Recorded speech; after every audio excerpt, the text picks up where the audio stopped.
ನೀವಿದೆ ನಾವಿಲ್ಲ. ಎಲ್ಲರೂ ಹೇಳೋ ಹಾಗೆ ಇದು ಒಂದು ಪ್ರಾಮಾಣಿಕ ಪ್ರಯತ್ನ. ರಮೇಶ್ ಸರ್ ಹೇಳಿದಾಗೆ ಬಹಳ ಖುಷಿ ಆಗ್ತಾ ಇರೋದೇನೆಂದರೆ ಮಂಡ್ಯ ರಮೇಶ್ ಸರ್ ಬಂದು ನಮ್ಮ ಟ್ರೈಲರ್ ಲಾಂಚ್ ಮಾಡಿರೋದು.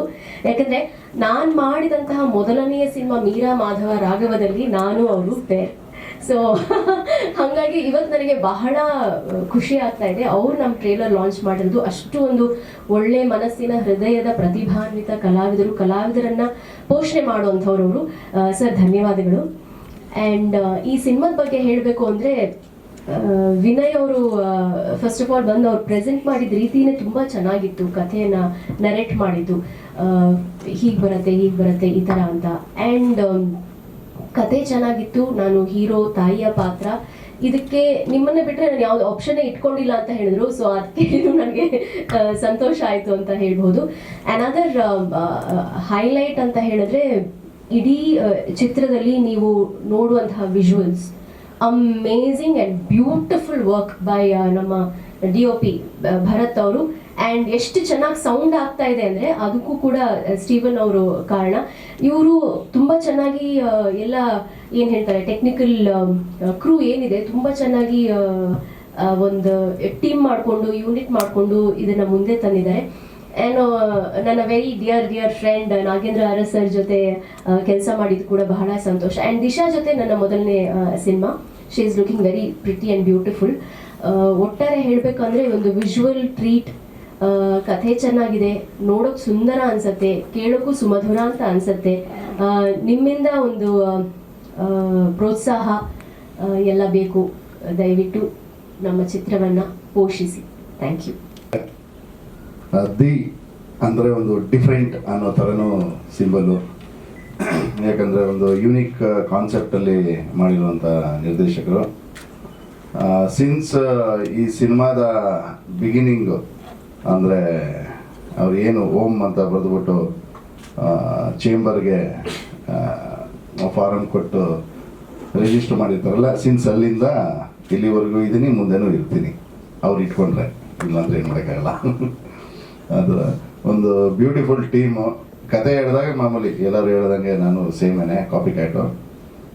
ಅದು ಬಿಟ್ಟು ನಮ್ಮ ಎಕ್ಸ್ಪೀರಿಯೆನ್ಸು ಸಿನಿಮಾದಲ್ಲಿ ಭಾಳ ಅದ್ಭುತವಾದ್ದು. ಆಮೇಲೆ ತುಂಬ ಕಂಫರ್ಟ್ ಝೋನ್ ಕೊಟ್ಟಿದ್ರು. ಇದರಲ್ಲಿ ಒಂದು ನೋಡಿರ್ತೀರ ನೀವು ಟ್ರೈಲರಲ್ಲಿ, ಒಂದು ಫಾರೆಸ್ಟ್ ರೇಂಜರ್ ಆಫೀಸರು. ಇದರಲ್ಲಿ ನೆಗೆಟಿವಾ ಪಾಸಿಟಿವಾ ಕ್ಯಾರೆಕ್ಟರ್ ಏನು ಅನ್ನೋದು ಸಿನಿಮಾದಲ್ಲೇ ಅದು ಗೊತ್ತಾಗುತ್ತೆ. ಯಾಕಂದರೆ ಈಗಲೇ ಹೇಳ್ಬಿಟ್ರೆ ಅದು ನಾರ್ಮಲ್ ಅನಿಸುತ್ತೆ. ನಮ್ಗೆ ಹೇಗಂದರೆ ಭಾಳ ಚೆನ್ನಾಗೆ ಅಂದರೆ ಒಂದು ಸರ್ 6:30ಗೆ ರೆಡಿ ಇದ್ಬಿಡಿ ಅನ್ನೋರು. ಸರಿ ಸರ್ ಅಂದ್ಬಿಟ್ಟು ನಾನು ಆಮೇಲೆ ಚಂದ್ರು ಅಂತಂದರೆ ಕಾಮಿಡಿ ಕಿಲಾಡಿಗಳು, ನಾನು ಅವರು ಕಾಂಬಿನೇಷನು ಸರಿ ಅಂತ ರೆಡಿ ಇರೋದು. 7 ಗಂಟೆಗೆ ಫಸ್ಟ್ ಶಾರ್ಟ್ ಮುಗಿಸ್ಕೊಂಡು ತಿಂಡಿ ಹಾಕ್ಕೊಂಡು ಮತ್ತು 11 ಗಂಟೆಗೆ ಸರ್ ನೀವು ರೆಸ್ಟ್ ತಗೊಳ್ಳಿ ಅನ್ನೋದು. ಇಷ್ಟೇ ನಾನು ಸೀನು ರೆಸ್ಟ್ ತಗೊಳ್ಳಿ ಅಂದರೆ ಅವರು ಯಾವ ರೀತಿ ಕಂಫರ್ಟ್ ಮಾಡ್ತಿದ್ರು ಆರ್ಟಿಸ್ಟ್ಗಳಿಗೆ ಅಂದರೆ ತುಂಬಾ ಸ್ಟ್ರೈನ್ ಆಗಬಾರ್ದು. ಯಾಕಂದರೆ ನಾವು ಕಾಡಲ್ಲಿ ಮಾಡ್ತಾ ಇದ್ದಿದ್ದು, ಅದು ಓಡಾಟಗಳು ಅವು ಇವು ಇರುತ್ತವೆ. ಹಾಗಾಗಿ ಒಂದು ಕಂಫರ್ಟ್ ಝೋನ್ ಕೊಟ್ಕೊಂಡು ಗ್ಯಾಪಲ್ಲಿರುವಾಗ ಅವ್ರ ಸೀನ್ಸ್ಗಳು ಮಾಡೋದು. ಆಮೇಲೆ ಮತ್ತೆ ನನಗೆ ಅಸಿಸ್ಟೆಂಟ್ ಡೈರೆಕ್ಟರ್ಗೆ ಹೇಳ್ಬಿಡು, ಅಲ್ಲಿ ಫೋನ್ ಬೇರೆ ಇಲ್ಲ, ಅವ್ನು ಬರೋದು ಬರೋದು ಅಲ್ಲಿಂದ. ಆಮೇಲೆ ಬಂದು ಸರ್ ರೆಡಿಯಾಗಿ ಈಗ ನೆಕ್ಸ್ಟ್ ನಿಮ್ಮದೇ ಸೀನ್ ಅಂತ. ಈ ರೀತಿ ಒಂದು ಬ್ಯೂಟಿಫುಲ್ ಟೀಮು. ಇವರು ನನಗೆ ಭಾಳ ಇಷ್ಟ ಆಗಿದ್ದು ಅಂದರೆ ಅವರ ಟೆಕ್ನಿಕಲ್ ಟೀಮು. DOP ಭರತ್ ಅವರು, ಆಮೇಲೆ ನಮ್ಮ ಸ್ಟೀವನು ಸೆಟ್ಟಲ್ಲೇ ಇರೋರು. ಸ್ಟೀವನು ಕೂಡ ಅವರಲ್ಲಲ್ಲಿ ಹಿಂಗೆ ಮೈಕ್ ಇಟ್ಕೊಂಡು ರೆಕಾರ್ಡ್ ಮಾಡೋದು. ನಾವು ಏನು ಮಾಡ್ತಾ ಇದ್ದೀರಾ ಜಿ ಅಂದರೆ, ಇಲ್ಲ ಜಿ ಅದು ಲೈವ್ ಸೌಂಡ್ ವೇಣು ಅಂದ ಇದ್ರದ್ದು ಕುಯ್ದು ಲೈವ್ ಸೌಂಡ್ ವೇಣು ಅದನ್ನೆಲ್ಲ ರೆಕಾರ್ಡ್ ಮಾಡೋರು. ಅಂದರೆ ಬ್ಯಾಕ್ಗ್ರೌಂಡ್ ಸ್ಕೋರ್ಗೆ ಹಾಕೋಕ್ಕೆ ಒಂದು ಫೀಲ್ ಇರುತ್ತೆ ಅಂದ್ಬಿಟ್ಟು. ನೀವು ನೋಡಿದ್ರೆ ಗೊತ್ತಾಗುತ್ತೆ. ದಿ ಬ್ಯಾಂಗ್ ಇದೆ ಬ್ಯಾಕ್ಗ್ರೌಂಡ್ ಸ್ಕೋರಲ್ಲಂತೂ. ಆಮೇಲೆ ವಿಜುವಲ್ ಟ್ರೀಟು ಹಾಗೇನೆ. ಯಾಕಂದರೆ ನಿಮಗೆ ವಿಜುವಲ್ ಆ ರೀತಿ ಬಂದರೆ ಅದಕ್ಕೆ ಸಾಥ್ ಕೊಟ್ಕೊಂಡು ಮ್ಯೂಸಿಕ್ ಮಾಡೋಕ್ಕೆ ಸಾಧ್ಯ. ಇದೆಲ್ಲದಕ್ಕೂ ಪೂರ್ವವಾಗಿ ಡೈರೆಕ್ಟರ್ ಅವರ ಇಮ್ಯಾಜಿನೇಷನು. ನಾನು ಎಲ್ಲೂ ಅವರು ಜಗಳ ಆಡಿದ್ದು ನೋಡಿಲ್ಲ, ಕಿತ್ತಾಟ ಆಡಿದ್ದು ನೋಡಿಲ್ಲ. ಸೆಟ್ಟಲ್ಲಿ ಕೂಲ್ ಗೋಯಿಂಗ್ ಬಾಯ್. ಹೇಗೆ ಇವರು ಹಿಂಗೆ ನಕ್ಕೊಂಡು ಹಸನ್ಮುಖಿಯಾಗಿದ್ರು ಆ ಥರ. ಬಟ್ ಈಗ ಟೆನ್ಷನ್ ಆಗಿದ್ದಾರೆ ರಿಲೀಸಲ್ಲಿ. ಮಾಮೂಲಿ ನಮ್ಮ ಡಿಸ್ಟ್ರಿಬ್ಯೂಟರ್ ಸರಿ ಹೇಳ್ದಂಗೆ ದುಡ್ಡು ಅನ್ಸೋದು ಅದು ಇದು ಅನ್ನೋದ್ರಲ್ಲಿ. ಬಟ್ ನಾನು ಇಲ್ಲಿವರೆಗೂ ನೋಡ್ದಂಗೆ ಕೆಲವು ಡಿಸ್ಟ್ರಿಬ್ಯೂಟರ್ಸು, ನಾನು ಓಪನ್ ಆಗಿ ಹೇಳ್ತೀನಿ, ಅದೆಲ್ಲ ಏನು ನನ್ನ ಮುಚ್ಚುಮರ ಇಲ್ಲ, ಡಿಸ್ಟ್ರಿಬ್ಯೂಷನ್ ಅಂದ ತಕ್ಷಣ ಬರೀ ಓಕೆ ಬನ್ನಿ ನೀವು ಇಷ್ಟು ಥಿಯೇಟರ್ಸ ಇಷ್ಟು ಕಟ್ಟಿ ಥಿಯೇಟರ್ ಬಾಡಿಗೆ ಕಟ್ಟಿ ಇಷ್ಟು ಕಟ್ಟಿ ಅಷ್ಟೇ ಅವ್ರ ಬಿಸ್ನೆಸ್ ಏನಿದೆ ಅದು.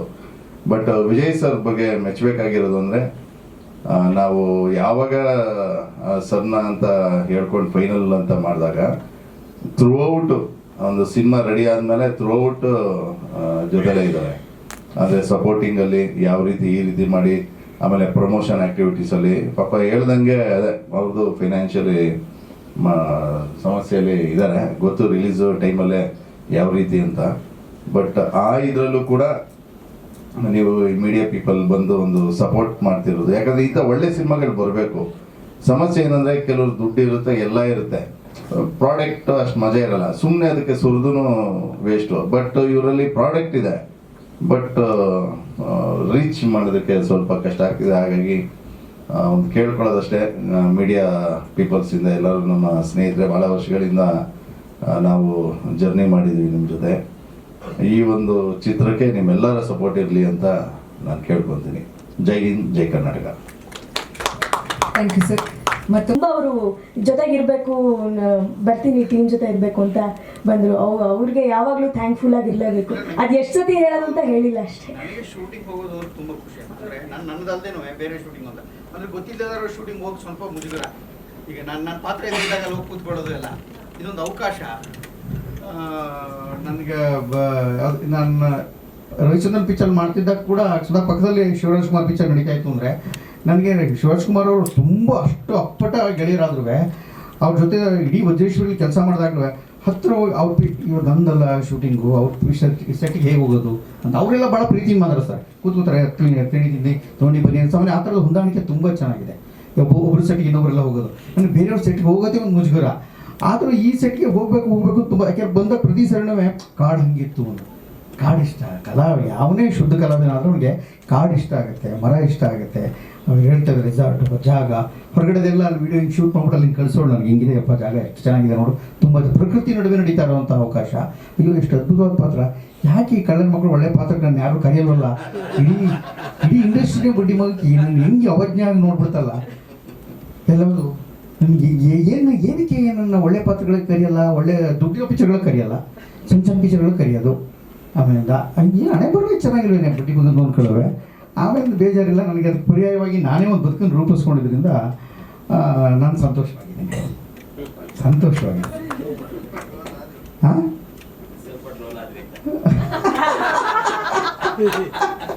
ಸಂತೋಷವಾಗಿದೆ. ಅದನ್ನು ನನ್ನ ಕರೀದಿದ್ರು ಅವ್ರ ಹಣೆ ಬರೋ ಕಡೆ ಹೊರತು ನನ್ನ ಹಣೆ ಬರೋ ಅಂತ ಯಾವಾಗ ಒಂದು ಕಡೆ ನಾನು.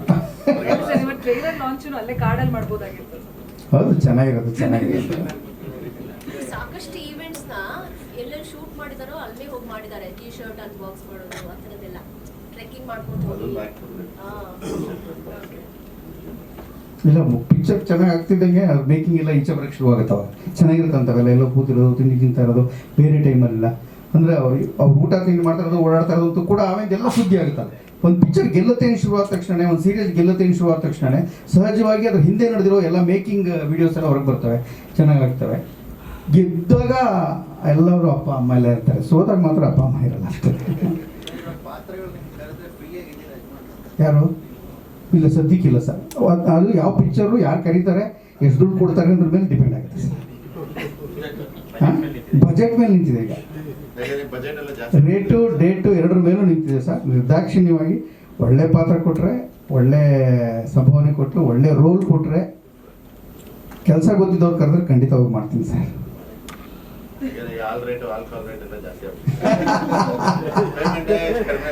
ಮುಂಚೆ ಇಷ್ಟು ಮಾತಾಡಕ್ಕೂ ಎದುರ್ಕೋತಾ ಇದ್ದೆ, ಈಗ ಗೊತ್ತಾಗೋಗಿದೆ ನಮ್ಮನ್ನ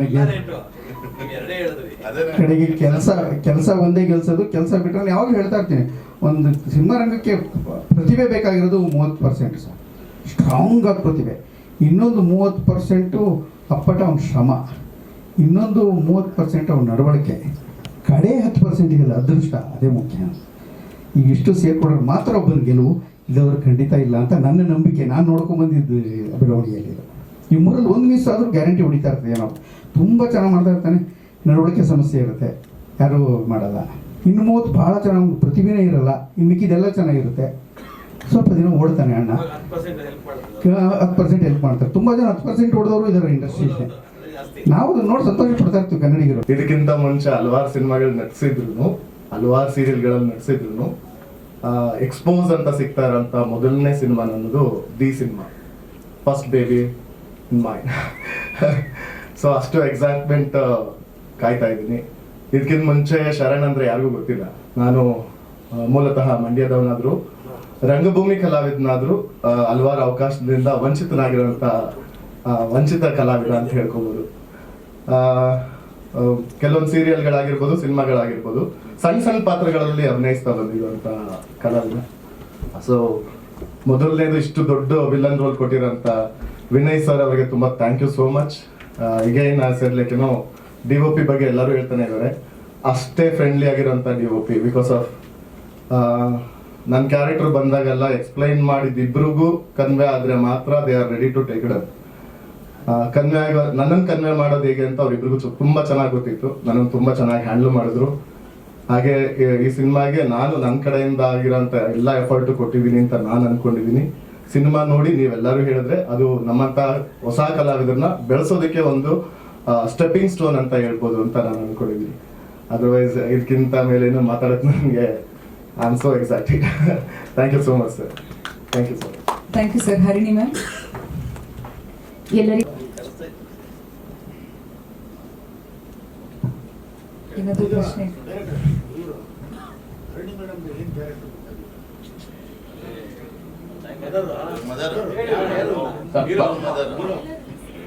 ಪದ್ಮ ಅನ್ನೋದ್ರಲ್ಲಿ ಕ್ಲಿನಿಕಲ್ ಸೈಕಾಲಜಿಸ್ಟ್ ಪಾತ್ರವನ್ನು ಮಾಡಿದ್ದಾರೆ. ನಾನು ಇದರಲ್ಲಿ ಅನಿಮಲ್ ಸೈಕಾಲಜಿಸ್ಟ್, ಅವರು ಇದರಲ್ಲಿ ಕ್ಲಿನಿಕಲ್ ಸೈಕಾಲಜಿಸ್ಟ್ ಪಾತ್ರ.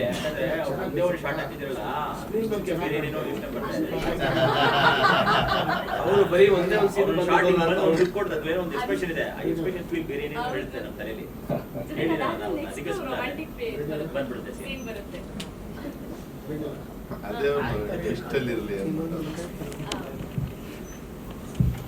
ಅಂದ್ರೆ ಇದರಲ್ಲಿ ಮಗ ಅಮ್ಮ ಹೇಗಿರ್ತಾರೆ ಅಂದ್ರೆ ತುಂಬಾ very very very close friends ಆಗಿರ್ತಾರೆ.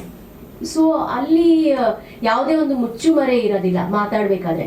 ಅಂಡ್ ಮಗನಿಗೆ ಹೇಗಿರುತ್ತೆ ಅಂದ್ರೆ ತಂದೆ ತಾಯಿನ ನೋಡಿದಾಗ ಅವ್ರು ಎಷ್ಟು ಒಂದು ಒಬ್ರನ್ನೊಬ್ರು ಪ್ರೀತಿ ಮಾಡ್ತಾ ಇರ್ತಾರೆ ಅಂದ್ರೆ, ನಾನ್ ಮದ್ವೆ ಆಗೋ ಹುಡುಗಿ ಹೇಗಿರ್ಬೇಕು ಅಂದ್ರೆ ನಮ್ಮ ಅಪ್ಪ ಅಮ್ಮ ಹೇಗಿದಾರೋ ಹಾಗೆ ನಾನು ನನ್ನ ಹೆಂಡತಿ ಇರಬೇಕು ಅನ್ನುವಂಥ ಒಂದು ಮನಸ್ಥಿತಿ ನಾಯಕನದಾಗಿರುತ್ತೆ.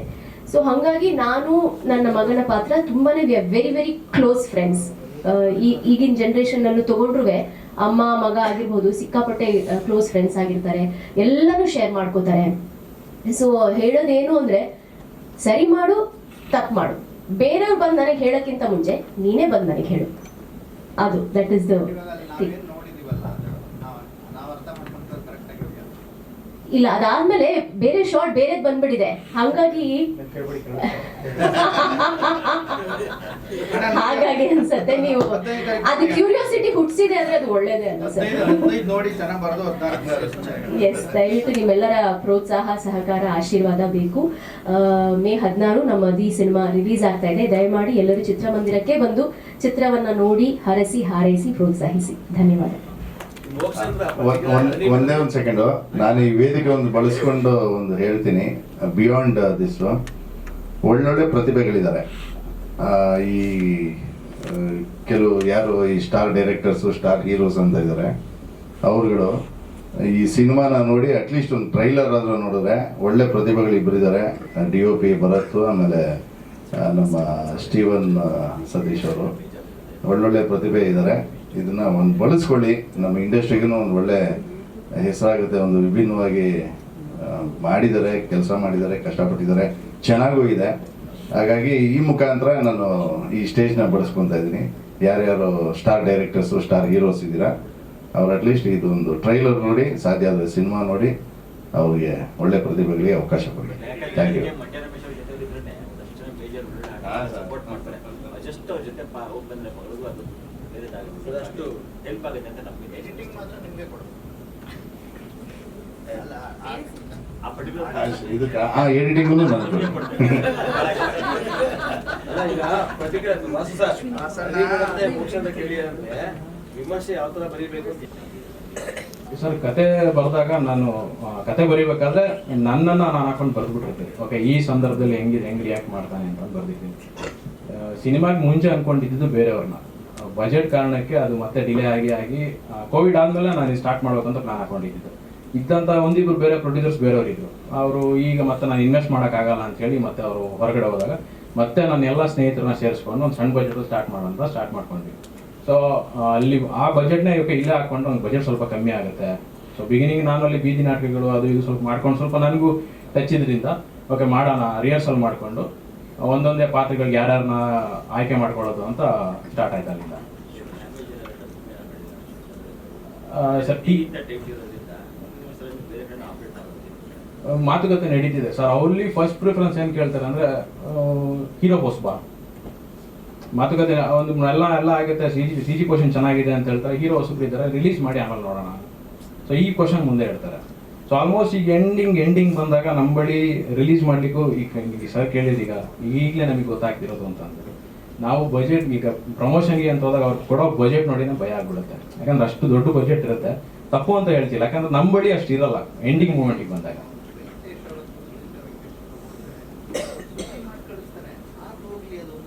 ಸರಿ, ಖಂಡಿತ ಸರ್. ನನಗೆ ಸರ್ ಸಿಕ್ಕಿದ್ದು ಸುರೇಂದ್ರ ಸರ್ ಸಿಕ್ಕಿದ್ದೆ ತುಂಬಾ ಕೋಪರೇಟ್ ಮಾಡಿರುವಂತ ಅನೇಕ ನೂರಾರು ಏನು ಗೊತ್ತಿಲ್ಲದವರು ಹೊರಟಿರೋ ಆಮೇಲೆ ಸೆಟ್ಲ್ ಆದ್ಮೇಲೆ ಎಷ್ಟೋ ಜನ ಅವ್ರ ಕಡೆ ತಿರುಗಿ ನೋಡಿಲ್ಲ, ಪ್ರಶ್ನೆ ಬೇರೆ. ಮಾಡೋದು ನಿಜ, ಸಹಾಯ ಮಾಡೋದು ನಿಜ. ಖಂಡಿತ ಸರ್ ಬಗ್ಗೆ ಹೇಳ್ಬೇಕಂದ್ರೆ ನನಗೆ ನಿಮ್ಮ ಪರ್ಮಿಷನ್ ಇಲ್ಲದೆ ಹೇಳ್ತೀನಿ. ಟು ಬಿ ಫ್ರ್ಯಾಂಕ್, ಆ್ಯಕ್ಚುಲಿ ಇದಕ್ಕೆ ಮುಂಚೆ ಬೇರೆಯವರೊಬ್ಬರು ಇದ್ರು. ಅವ್ರ ಹೆಸರು ಹೇಳೋದು ಬೇಡ, ಯಾಕಂದರೆ ಅದು ಅವರು ನಮ್ಮ ಒಂದು ಎಥಿಕ್ಸ್ ಅನ್ನೋದು ಇರುತ್ತೆ. ಬಟ್ ಹೆಸರು ಬೇಡ. ಅವರು ಈ ವ್ಯಕ್ತಿ ಎಷ್ಟು ಕಾಲ್ ಮಾಡಿದ್ರು ಪಿಕ್ ಮಾಡ್ತಿರ್ಲಿಲ್ಲ.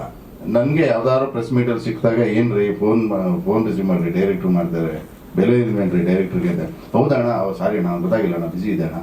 ಮೂರು ಮೊಬೈಲ್ ಇಟ್ಕೊಂಡಿರ್ತಾರೆ. ಇರಲಿ, ಬಿಸಿ ಇರಲಿ, ಎಲ್ಲರೂ ಬೆಳೀಲಿ, ತೊಂದರೆ ಇಲ್ಲ. ಬಟ್ ಒಂದು ಕೆಲಸ ವಹಿಸಿದ ಮೇಲೆ ಅದನ್ನ ಅಚ್ಚುಕಟ್ಟಾಗಿ ಮಾಡಬೇಕು. ಮೆಸೇಜ್ ಹಾಕಿದ್ರು ರಿಪ್ಲೈ ಇಲ್ಲ. ಪಾಪ ಇವರು ತೋರಿಸ್ತಾರೆ ಸಿಕ್ಕಿದಾಗೆಲ್ಲ, ನೋಡಿ ಸರ್ ಹಿಂಗೆ ಹಾಕಿದ್ದೀನಿ ಮೆಸೇಜ್, ಎಷ್ಟು ರಿಕ್ವೆಸ್ಟಿಂಗಲ್ಲಿ ಹಾಕ್ತಾರೆ, ಅದಕ್ಕೂ ರಿಪ್ಲೈ ಇಲ್ಲ. ಅಷ್ಟೊಂದು ಬ್ಯುಸಿ ಇರ್ತಾರ. ಹಾಗಾಗಿ ಹಿಂಗೆ ಅಂದಾಗ ಆಮೇಲೆ ಬೆಸ್ಟು ಸರ್ ಈ ಥರ ಸುಧೀರ್ ಸರ್ ಮಾಡ್ಕೊಂಡಿದ್ದು ದಿ ಬೆಸ್ಟ್ ಆಯಿತು ಸರ್. ದುಡ್ಡು ಕೂಡ ಒಂದಷ್ಟು ಹೋಗಿದೆ, ಸಿ ಜಿಲ್ಲೂ ಹೋಯ್ತು, ಇಲ್ಲೂ ಹೋಯ್ತು. ಅಟ್ಲೀಸ್ಟ್ ಅದರಲ್ಲಿ ಬಂದಿದ್ದ ದುಡ್ಡು ಏನಾದರೂ ಒಂಚೂರು ಪ್ರಮೋಷನಲ್ ಆಕ್ಟಿವಿಟೀಸ್ಗೆ ಹಾಕೊಂಬೋದಾಗಿತ್ತು. ತುಂಬಾ ಶ್ರಮಪಟ್ಟು ಮಾಡಿರೋದು ಸರ್ ಸಿಕ್ಕಿದ್ದೆ ನನಗೆ ಜಸ್ಟ್ ಒಂದು ತಿಂಗಳು ಹಿಂದೆ ಸರ್. ಅವರು ಆಫೀಸ್ಗೆ ಹೋದಾಗ ಸರ್ ಹಿಂಗೆ ಆಗಿದೆ ಅಂತ ಹೇಳಿದಾಗ ಸರ್ ಏನು ಮಾಡ್ಬೇಕು ಹೇಳಿ. ನನಗೆ ಫ್ಯಾಕ್ಟ್ ಹೇಳ್ಬೇಕಂದ್ರೆ ಅಯ್ಯೋ ನಾನು ಮುಂಚೆಯಿಂದ ನನಗೆ ಸಿಕ್ಬಿಟ್ಟಿದ್ರೆ ನನಗೆ ಇಷ್ಟು ಕಷ್ಟ ಆಗ್ತಿರ್ಲಿಲ್ವಲ್ಲ ಅನ್ನೋದು ಮನ್ಸೊಳಗೆ ನನಗೆ ಕೊರಿತಾರೆ. ಇದಕ್ಕಿಂತ ಮುಂಚೆ ಹಲವಾರು ಸಿನಿಮಾಗಳು ನಟಿಸಿದ್ರು, ಹಲವಾರು ಸೀರಿಯಲ್ಗಳಲ್ಲಿ ನಟಿಸಿದ್ರು. ಎಕ್ಸ್ಪೋಸ್ ಅಂತ ಸಿಗ್ತಾ ಇರೋಂಥ ಮೊದಲನೇ ಸಿನಿಮಾ ನನ್ನದು the cinema, first baby in my. So ಅಷ್ಟು ಎಕ್ಸೈಟ್ಮೆಂಟ್ ಕಾಯ್ತಾ ಇದ್ದೀನಿ. ಇದಕ್ಕಿಂತ ಮುಂಚೆ ಶರಣ್ ಅಂದರೆ ಯಾರಿಗೂ ಗೊತ್ತಿಲ್ಲ. ನಾನು ಮೂಲತಃ ಮಂಡ್ಯದವನಾದರೂ ರಂಗಭೂಮಿ ಕಲಾವಿದನಾದರೂ ಹಲವಾರು ಅವಕಾಶದಿಂದ ವಂಚಿತನಾಗಿರೋಂಥ ವಂಚಿತ ಕಲಾವಿದ ಅಂತ ಹೇಳ್ಕೊಬೋದು. ಕೆಲವೊಂದು ಸೀರಿಯಲ್ಗಳಾಗಿರ್ಬೋದು, ಸಿನಿಮಾಗಳಾಗಿರ್ಬೋದು, ಸಣ್ಣ ಪಾತ್ರಗಳಲ್ಲಿ ಅಭಿನಯಿಸ್ತಾ ಬಂದಿರುವಂಥ ಕಲಾವಿದ. ಸೊ ಮೊದಲನೇದು ಇಷ್ಟು ದೊಡ್ಡ ವಿಲನ್ ರೋಲ್ ಕೊಟ್ಟಿರೋಂಥ ವಿನಯ್ ಸರ್ ಅವರಿಗೆ ತುಂಬ ಥ್ಯಾಂಕ್ ಯು ಸೋ ಮಚ್. ಈಗೇನು ಸೇರ್ಲಿಕ್ಕೇನೋ DOP ಬಗ್ಗೆ ಎಲ್ಲರೂ ಹೇಳ್ತಾನೆ ಇದ್ದಾರೆ, ಅಷ್ಟೇ ಫ್ರೆಂಡ್ಲಿ ಆಗಿರೋಂಥ DOP. ಬಿಕಾಸ್ ಆಫ್ ನನ್ನ ಕ್ಯಾರೆಕ್ಟರ್ ಬಂದಾಗೆಲ್ಲ ಎಕ್ಸ್ಪ್ಲೈನ್ ಮಾಡಿದ್ದಿಬ್ರಿಗೂ ಕನ್ವೆ ಆದರೆ ಮಾತ್ರ they are ready to take it up. ನನ್ನನ್ನು ಕನ್ವೆ ಮಾಡೋದು ಹೇಗೆ ಅಂತ ಅವ್ರಿಬ್ರಿಗೂ ತುಂಬ ಚೆನ್ನಾಗಿ ಗೊತ್ತಿತ್ತು. ನನ್ನನ್ನು ತುಂಬ ಚೆನ್ನಾಗಿ ಹ್ಯಾಂಡಲ್ ಮಾಡಿದ್ರು. ಹಾಗೆ ಈ ಸಿನಿಮಾಗೆ ನಾನು ನನ್ನ ಕಡೆಯಿಂದ ಆಗಿರೋಂಥ ಎಲ್ಲ ಎಫರ್ಟು ಕೊಟ್ಟಿದ್ದೀನಿ ಅಂತ ನಾನು ಅಂದ್ಕೊಂಡಿದ್ದೀನಿ. ಸಿನಿಮಾ ನೋಡಿ ನೀವೆಲ್ಲರೂ ಹೇಳಿದ್ರೆ ಅದು ನಮ್ಮಂಥ ಹೊಸ ಕಲಾವಿದರನ್ನ ಬೆಳೆಸೋದಕ್ಕೆ ಒಂದು ಸ್ಟೆಪ್ಪಿಂಗ್ ಸ್ಟೋನ್ ಅಂತ ಹೇಳ್ಬೋದು ಅಂತ ನಾನು ಅಂದ್ಕೊಂಡಿದ್ದೀನಿ. ಅದರ್ವೈಸ್ ಇದಕ್ಕಿಂತ ಮೇಲೇನು ಮಾತಾಡೋದು ನನಗೆ I am so excited. Thank you so much sir. Thank you sir. Thank you sir. Harini ma'am. ಎಲ್ಲರಿಗೂ ಅವರು ಜೊತೆಗಿರ್ಬೇಕು, ಬರ್ತೀನಿ ಟೀಮ್ ಜೊತೆ ಇರಬೇಕು ಅಂತ ಬಂದರು. ಅವ್ರಿಗೆ ಯಾವಾಗಲೂ ಥ್ಯಾಂಕ್ಫುಲ್ ಆಗಿರಲೇಬೇಕು. ಅದು ಎಷ್ಟು ಸತಿ ಹೇಳೋದು ಅಂತ ಹೇಳಿಲ್ಲ ಅಷ್ಟೇ. ನನಗೆ ಶೂಟಿಂಗ್ ಹೋಗೋದು ತುಂಬ ಖುಷಿ. ಅಂದರೆ ನನ್ನದಲ್ದೇನೋ ಬೇರೆ ಶೂಟಿಂಗ್ ಅಂತ ಅಂದರೆ ಗೊತ್ತಿಲ್ಲದಾರೋ ಶೂಟಿಂಗ್ ಹೋಗಿ ಸ್ವಲ್ಪ ಮುಜುಗರ. ಈಗ ನನ್ನ ಪಾತ್ರ ಎದುರಿದಾಗ ಹೋಗಿ ಕೂತ್ಕೊಳ್ಳೋದು ಎಲ್ಲ ಇದೊಂದು ಅವಕಾಶ. ನನಗೆ ನಾನು ರವಿಚಂದ್ರನ್ ಪಿಕ್ಚರ್ ಮಾಡ್ತಿದ್ದಾಗ ಕೂಡ ಸುಧಾ ಪಕ್ಕದಲ್ಲಿ ಶಿವರಾಜ್ ಕುಮಾರ್ ಪಿಕ್ಚರ್ ನಡೀತಾ ಇತ್ತು ಅಂದರೆ ನನಗೆ ಶಿವರಾಜ್ ಕುಮಾರ್ ಅವರು ತುಂಬ ಅಷ್ಟು ಅಪ್ಪಟ ಗೆಳೆಯರಾದ್ರೂ ಅವ್ರ ಜೊತೆ ಇಡೀ ವಜ್ರೇಶ್ವರಲ್ಲಿ ಕೆಲಸ ಮಾಡಿದಾಗಲೂ ಹತ್ತಿರ ಹೋಗಿ ಇವ್ರು ನಂದಲ್ಲ ಶೂಟಿಂಗು ಅವ್ರ ಸೆಟ್ಟಿಗೆ ಹೇಗೆ ಹೋಗೋದು ಅಂತ ಅವರೆಲ್ಲ ಭಾಳ ಪ್ರೀತಿಯಿಂದ ಮಾತಾಡ್ತಾರೆ, ಕೂತ್ಕೋತಾರೆ ತಿಳಿದಿದ್ದಿ ತೊಗೊಂಡು ಬನ್ನಿ ಅಂತ. ಆ ಥರದ ಹೊಂದಾಣಿಕೆ ತುಂಬ ಚೆನ್ನಾಗಿದೆ. ಒಬ್ಬರು ಸೆಟ್ಗೆ ಇನ್ನೊಬ್ಬರೆಲ್ಲ ಹೋಗೋದು, ನನಗೆ ಬೇರೆಯವ್ರ ಸೆಟ್ಗೆ ಹೋಗೋದೇ ಒಂದು ಮುಜುಗರ. ಆದರೂ ಈ ಸೆಟ್ಗೆ ಹೋಗಬೇಕು ತುಂಬ, ಯಾಕೆಂದ್ರೆ ಬಂದ ಪ್ರತಿ ಸರಣವೇ ಕಾಡು ಹಂಗಿತ್ತು, ಕಾಡು ಇಷ್ಟ. ಯಾವನೇ ಶುದ್ಧ ಕಲಾವಿದ ಆದರೂ ಅವ್ನಿಗೆ ಕಾಡು ಇಷ್ಟ ಆಗುತ್ತೆ, ಮರ ಇಷ್ಟ ಆಗುತ್ತೆ. ಅವ್ರು ಹೇಳ್ತಾರೆ ರೆಸಾರ್ಟ್ ಜಾಗ ಹೊರಗಡೆದೆಲ್ಲ ಅಲ್ಲಿ ವೀಡಿಯೋ ಹಿಂಗೆ ಶೂಟ್ ಮಾಡ್ಬಿಟ್ಟು ಅಲ್ಲಿ ಕಳಿಸೋಳು ನನಗೆ ಹಿಂಗಿದೆಯಪ್ಪ ಜಾಗ ಎಷ್ಟು ಚೆನ್ನಾಗಿದೆ ನೋಡು, ತುಂಬ ಪ್ರಕೃತಿ ನಡುವೆ ನಡೀತಾ ಇರೋವಂಥ ಅವಕಾಶ. ಅಯ್ಯೋ ಎಷ್ಟು ಅದ್ಭುತವಾದ ಪಾತ್ರ. ಯಾಕೆ ಈ ಕಳ್ಳನ ಮಕ್ಕಳು ಒಳ್ಳೆ ಪಾತ್ರಕ್ಕೆ ನಾನು ಯಾರು ಕರೆಯಲ್ವಲ್ಲ, ಇಡೀ ಇಂಡಸ್ಟ್ರಿಗೆ ಬಡ್ಡಿ ಮಗಕ್ಕೆ ನಾನು ಹೆಂಗೆ ಅವಜ್ಞಾನ ನೋಡ್ಬಿಡ್ತಲ್ಲ ಎಲ್ಲವುದು. ನನಗೆ ಏನಕ್ಕೆ ನನ್ನ ಒಳ್ಳೆ ಪಾತ್ರಗಳಿಗೆ ಕರೆಯಲ್ಲ, ಒಳ್ಳೆ ದುಡ್ಡಿನ ಪಿಕ್ಚರ್ಗಳಿಗೆ ಕರೆಯಲ್ಲ, ಸಣ್ಣ ಪಿಕ್ಚರ್ಗಳಿಗೆ ಕರೆಯೋದು. ಆಮೇಲಿಂದ ಏನು ಹಣೆ ಬರೋದೇ ಚೆನ್ನಾಗಿಲ್ವೇನೆ ಬಡ್ಡಿ ಮಗನ ನೋಡ್ಕೊಳ್ಳೋವೆ. ಆಮೇಲೆ ಬೇಜಾರಿಲ್ಲ, ನನಗೆ ಅದಕ್ಕೆ ಪರ್ಯಾಯವಾಗಿ ನಾನೇ ಒಂದು ಬದುಕನ್ನು ರೂಪಿಸ್ಕೊಂಡಿದ್ದರಿಂದ ನಾನು ಸಂತೋಷವಾಗಿದ್ದೀನಿ. ಹಾಂ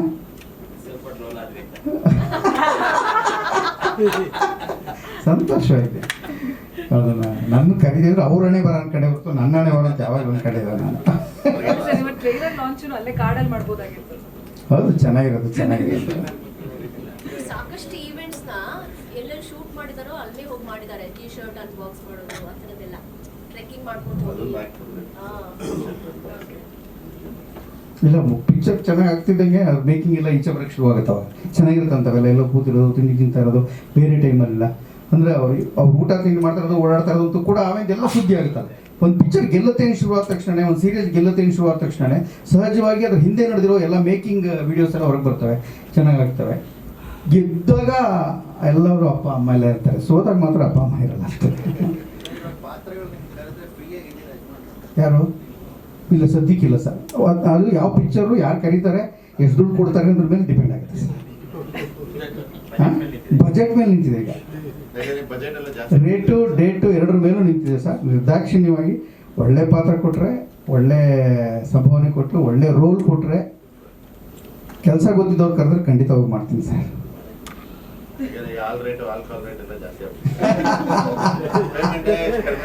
ಮುಂಚೆ ಇಷ್ಟು ಮಾತಾಡಕ್ಕೂ ಎದುರ್ಕೋತಾ ಇದ್ದೆ, ಈಗ ಗೊತ್ತಾಗೋಗಿದೆ ನಮ್ಮನ್ನ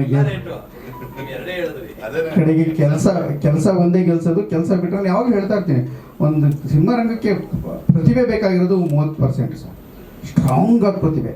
ಇನ್ನೊಂದು 30% ಅಪ್ಪಟ ಅವ್ನ ಶ್ರಮ, ಇನ್ನೊಂದು 30% ಅವ್ನ ನಡವಳಿಕೆ, ಕಡೆ 10% ಇದೆಲ್ಲ ಅದೃಷ್ಟ, ಅದೇ ಮುಖ್ಯ. ಈಗ ಇಷ್ಟು ಸೇರ್ಕೊಂಡ್ರೆ ಮಾತ್ರ ಒಬ್ಬನ ಗೆಲುವು, ಇಲ್ಲವರು ಖಂಡಿತ ಇಲ್ಲ ಅಂತ ನನ್ನ ನಂಬಿಕೆ. ನಾನು ನೋಡ್ಕೊಂಬಂದಿದ್ದು ಬೆಳವಣಿಗೆಯಲ್ಲಿ ಈ ಮೂರಲ್ಲಿ ಒಂದು ಮಿಸ್ ಆದರೂ ಗ್ಯಾರಂಟಿ ಹೊಡಿತಾ ಇರ್ತದೆ. ಏನೋ ತುಂಬ ಚೆನ್ನಾಗಿ ಮಾಡ್ತಾ ಇರ್ತಾನೆ, ನಡವಳಿಕೆ ಸಮಸ್ಯೆ ಇರುತ್ತೆ, ಯಾರೂ ಮಾಡಲ್ಲ. ಇನ್ನು 30 ಭಾಳ ಚೆನ್ನಾಗಿ ಪ್ರತಿಭೆನೇ ಇರಲ್ಲ, ಇನ್ನು ಮಿಕ್ಕಿದೆಲ್ಲ ಚೆನ್ನಾಗಿರುತ್ತೆ. ಸ್ವಲ್ಪ ದಿನ ಓಡ್ತಾನೆ ಅಣ್ಣ, 10% ಹೆಲ್ಪ್ ಮಾಡ್ತಾರೆ. ತುಂಬ ಜನ 10% ಹೊಡೆದವರು ಇದ್ದಾರೆ ಇಂಡಸ್ಟ್ರಿಗೆ. ನಾವು ನೋಡಿ ಸಂತೋಷ ಪಡ್ತಾ ಇರ್ತೀವಿ ಕನ್ನಡಿಗರು. ದಿ ಅಂತ ನನ್ನ ಸಿನಿಮಾ ಟೈಟ್ಲ್ ಇಟ್ಟಾಗ ಒಂದಷ್ಟು ಜನ ಕೇಳಿದ್ರು, ಕನ್ನಡ ಲೆಟ್ರಾ ಇಂಗ್ಲೀಷಾ? ಕನ್ನಡ ದಿ ಅಂತಾನೆ ಏನಕ್ಕೆ ಇಟ್ಟಿದ್ದು ಅಂತ ಇವತ್ತು ಕಾರಣ ಹೇಳ್ತೀನಿ. ಇದಕ್ಕೆ ಮುಂಚೆ ನನ್ನ ಟೀಮಲ್ಲಿ ಒಂದು 3 ಜನಕ್ಕೆ ಹೇಳಿದ್ದೆ. ದಿ ಅಂತಾನೆ ಪರ್ಟಿಕ್ಯುಲರ್ ಇಡಕ್ಕೆ 3 ಜನ ಕಾರಣ. ಇಬ್ಬರು ನನ್ನ ಗುರುಗಳು, ಇನ್ನೊಂದು ಸುದೀಪ್ ಸರ್ ಏನಕ್ಕೆ ಅಂದರೆ ನನಗೆ ತುಂಬ ಇಷ್ಟ. ಅದು ಆಟೋಮೆಟಿಕ್ ದಿ ಅನ್ನೋದು ತುಂಬ ಬಂದ್ಬಿಡುತ್ತೆ ನನಗೆ, ಅದು ಹೇಳ್ತೀನಿ. ಇಬ್ಬರು ವ್ಯಕ್ತಿಗಳಂದ್ರೆ ಇಬ್ಬರು ಗುರುಗಳು. ಒಬ್ಬರು ದಿಲ್ವಾರ್ ರಾಮದುರ್ಗ ಅಂತ ಅಂದ್ಬಿಟ್ಟು ಸುಧಾ ಮ್ಯಾಗ್ಝಿನಲ್ಲಿ ಕೆಲಸ ಮಾಡ್ತಿದ್ರು. ಇನ್ನೊಬ್ರು ನಾಗ್ತಿಹಳ್ಳಿ ಚಂದ್ರಶೇಖರ್ ಅವ್ರ ಅಳಿಯ ರಾಮ್ದೀಪ್ ಅಂತ. ಈ ಇಬ್ಬರು ಹೆಸರಿಂದಾನು ದಿ ಅನ್ನೋ ಅಕ್ಷರ ಎತ್ಕೊಂಡೆ. ಸೊ ನನಗೆ ಸುದೀಪ್ ಸರ್ ತುಂಬ ಇಷ್ಟ. ಸೊ ಅದಕ್ಕೋಸ್ಕರ 3 ವ್ಯಕ್ತಿಗಳು ಅದ್ರಲ್ಲಿ ಬರಬೇಕು ಅಂತ ಹೇಳ್ಬಿಟ್ಟು ದಿ ಅಂತ ಟೈಟ್ಲ್ ಇಟ್ಟೆ. ಆ ದಿ ಅನ್ನೋ ಅಕ್ಷರ ನನಗೆ ಎಷ್ಟು ಚೆನ್ನಾಗಿ ಆಗ್ಬಂತು ಅಂದರೆ, ಸಿನಿಮಾ ನಾಯಕ ನಟಿ ಹೆಸರು ದಿಶಾ ರಮೇಶ್ ದಿ, ನಾವು ಶೂಟಿಂಗ್ ಮಾಡಿದ ಜಾಗ ದೇವರಾಯನ ದುರ್ಗ, ನಾವು ರೆಸಾರ್ಟ್ ಉಳ್ಕೊಂಡಿದ್ದ ಹೆಸರು ದೋಣಿ ಮೂಲೆ, ಆಲ್ಮೋಸ್ಟ್ ಎಲ್ಲಾನು ದೀರಿ ಅಂತಾನೆ ಬಂತು. ನಮ್ಮದು ದೇವ್ರ ಮನೆ ಪ್ರತಿಯೊಂದು ಕಡೆ ಶೂಟ್ ಮಾಡಿದಾಗ. ಸೊ ಅಕ್ಷರ ಹಾಗಾಗಿ ದಿ ಅಂತಾನೆ ಟೈಟ್ಲ್ ಇಟ್ಟಿದ್ದು. ಇನ್ನು ಸಿನಿಮಾ ಬಗ್ಗೆ ಹೇಳ್ಬೇಕಂದ್ರೆ ಕಂಪ್ಲೀಟ್ ಆಗಿ ಒಂದು 80% ಕಾಡಲ್ಲಿ ನಡೆಯುವಂಥ ಕತೆ.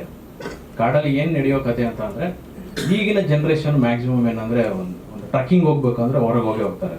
ಮೋಸ್ಟ್ ಆಫ್ ಆಲ್ ಕಾಡಿಗೆ ಹೋಗ್ಬೇಕು ಅಂತ ಹೋಗ್ತಾರೆ. ಅಂಥ ಕಾಡಿಗೆ ಹೋದಾಗ ಆ ಇಬ್ಬರು ಪ್ರೇಮಿಗಳ ಮಧ್ಯೆ ಏನೆಲ್ಲ ಆಗುತ್ತೆ ಅನ್ನೋದು ಚಿತ್ರದ ಕತೆ. ಇದು ಟ್ರಾವೆಲ್ ಆಗ್ತಾ ಹೋಗುತ್ತೆ. ಇದು ನಾನ್ ಲೀನಿಯರ್ ಕತೆ, ಪಾಸ್ಟ್ ಪ್ರೆಸೆಂಟ್ ಎರಡೂ ಮಿಕ್ಸ್ ಆಗ್ತಾ ಹೋಗುತ್ತೆ. ಗೊತ್ತಿಲ್ಲದೆ ಇರೋ ಪಾತ್ರಗಳು ಒಳಗೆ ಎಂಟ್ರಿ ಆಗುತ್ತೆ. ಕೊನೆಗೆ ಏನಾಗುತ್ತೆ, ಆ ದಿ ಅಂದ್ರೆ ಏನು, ಅದೆಲ್ಲ ಸಿನಿಮಾದಲ್ಲೇ ನೋಡಬೇಕು. ಸರ್, ಇದು 2ನೇ ಸಿನಿಮಾ. ಇದಕ್ಕೆ ಮುಂಚೆ ಮಾಡಿದ ಸಿನಿಮಾ ರಿಲೀಸ್ ಆಗಲಿಲ್ಲ. ಕಡೆಮನೆ ಅಂತ ಒಂದು ಮಾಡಿದ್ದೆ, ಸೆನ್ಸಾರ್ ಕೂಡ ಆಯಿತು, ರಿಲೀಸ್ ಆಗಲಿಲ್ಲ. ಕೋವಿಡ್ ಕಾರಣದಿಂದ ಅದು ರಿಲೀಸ್ ಆಗಲಿಲ್ಲ. ಸೊ ಹಾಗಾಗಿ ಇದೇ ಅಫಿಷಿಯಲ್ ಆಗಿ ಮೊದಲನೇ ಸಿನಿಮಾ. ಹಾಂ,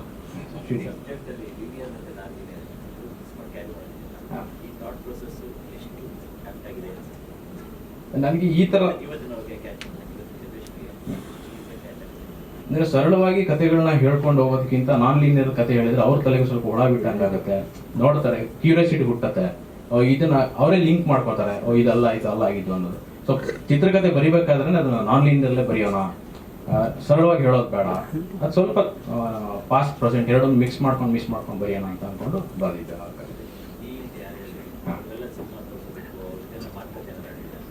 ಸರ್, ಖಂಡಿತ ಇಲ್ಲ, ಸಿಕ್ಕಿಲ್ಲ. ಸುಮಾರು ಒಂದು ನನ್ನ ಲಿಮಿಟೇಷನಲ್ಲಿ ಏನು ಸಾಧ್ಯ ಆಗುತ್ತೆ ದೀಪು ಸರ್ನ ಮೀಟ್ ಮಾಡಲಿಕ್ಕೆ ಪ್ರಯತ್ನ ಪಟ್ಟೆ. ಖಂಡಿತ.